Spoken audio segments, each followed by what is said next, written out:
बिस्मिल्लाहिर्रहमानिर्रहीम। अस्सलामुअलैकुम वरहमतुल्लाहि वबरकातुहू। उम्मीद है आप सब दोस्त खैरियत से होंगे।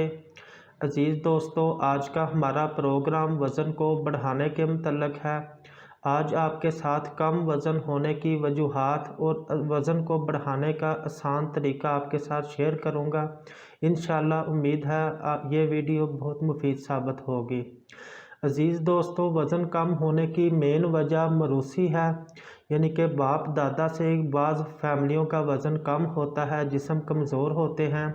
और इसकी एक और वजह मैदा जिगर का ख़राब होना, ठीक तरह काम ना करना, ग़िज़ा को जुज़्वे बदन ना बनाना भी इसकी एक मेन वजह है। अज़ीज़ दोस्तों, आज के नुस्खे के इस्तेमाल से इंशाअल्लाह ये मसला वज़न कम होने का मुकम्मल ठीक हो जाएगा। और इसके साथ साथ एक और बात बताता चलूँ कि जो उनसे मर्द हज़रात या लड़के जो उनसे मुख्तलिफ़ तरह के स्टीरॉइड्स वगैरह इस्तेमाल करते हैं वज़न को बढ़ाने के लिए, मुख्तलिफ़ तरह के फूड सप्लीमेंट इस्तेमाल करते हैं महंगे महंगे, आज के नुस्खे से इंशाअल्लाह इन तमाम मेडिसिन की ज़रूरत नहीं पड़ेगी और वज़न भी बहुत तेज़ी से बढ़ेगा। अज़ीज़ दोस्तों, नाश्ता है, दोपहर का खाना है और शाम का खाना, ये नोट कर लें। सुबह को नाश्ते में आपने 2 से 3 चम्मच खालस मक्खन लेना है, भैंस के दूध का मक्खन हो खालस, और उसमें 11 अदद बादामों की गिरियाँ रात को भिगो लेनी है और सुबह को उनको बारीक रगड़ के वो मक्खन में मिक्स करके वो मक्खन का नाश्ता करना है।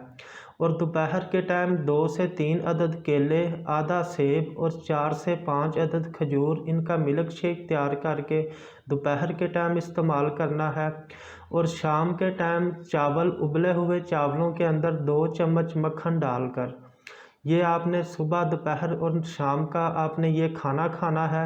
इसके अलावा एक ज़रूरी बात आपको बताता चलूँ कि जो भी अफराद, जो भी लड़के या मर्द हज़रात या ख़वातीन वज़न बढ़ाना चाहते हैं वो वर्जिश ज़रूर करें, वरना ये जो उनसे आपको ग़िज़ा बताई है इसके इस्तेमाल से आपके जिस्म को नुकसान होने का भी अंदेशा हो सकता है।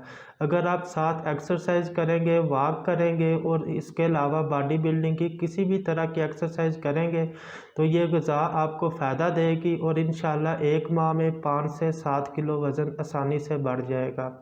अज़ीज़ दोस्तों, अपनी दुआओं में याद रखें। इजाज़त दें। अल्लाह हाफ़िज़।